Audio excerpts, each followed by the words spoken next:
Russo runs a break. Caldwell Pope goes to the wing here. James! Oh! Trying to play at the defensive end. Got blown by back. Oh, yes! Hook jam! Harden, step back. Puts up the three. Got hit. Shot's good! And one! Back this time here, Steph. Oh, Russell Westbrook!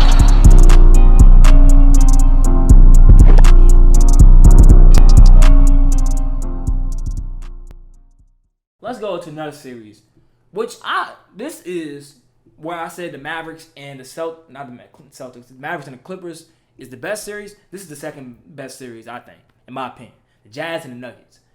This, from game one, has been electrifying, literally electrifying. Game one, we had the Nuggets win the game in overtime with Donovan Mitchell putting up 57 points. Jamal Murray went off too. He had 36 points. But in game two, game three, Nuggets got blown out. No defense was being played. They just got torched by the Jazz. And then in game three, Mike Conley returned. Like I said, the Jazz blew him out. He returned from his quarantine, and he shot 7 for 8 from 3, which is a playoff high from him, and he scored 27 points.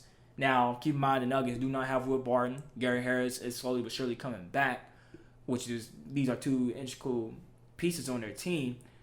But I didn't foresee them going down 3-1 because the Jazz did take game 4 last night behind Donovan Mitchell's 51, and he had 51, and Jamal Murray had 50.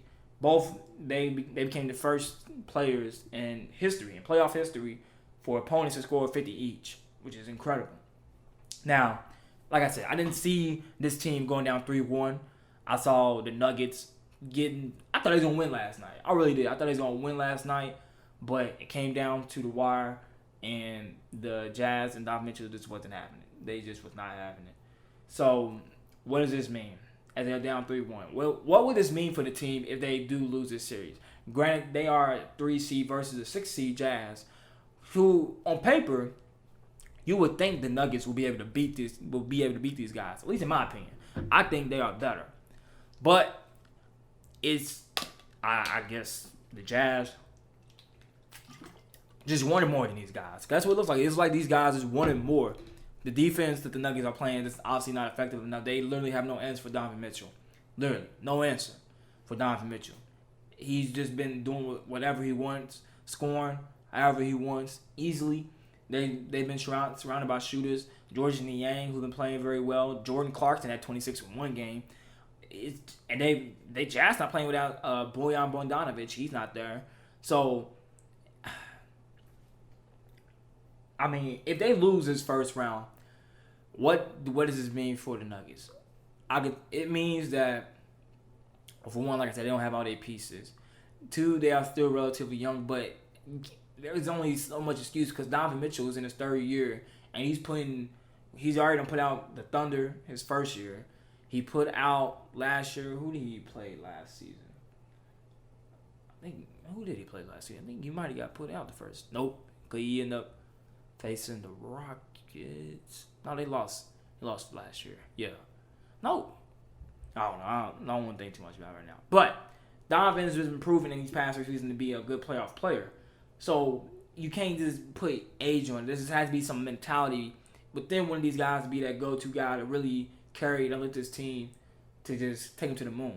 Jamal Murray, many could say he could be that guy to be that go-to scorer, but he's just being consistent because where he scored 36 in the first game, the 2 games in between until game 4 last night we dropped 50, he wasn't as good. I know game 2 he didn't put up nearly as much points. He didn't. And Michael Porter Jr., who I see can be possibly the go-to scorer for the team, he's not there yet. This is his first season playing. He's been playing in and out, throughout this season. Playing more and more a lot often in the bubble.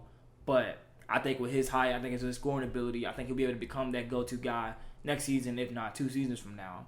But defensively, this team just has to improve. That's literally what it is. Because they have the offensive firepower.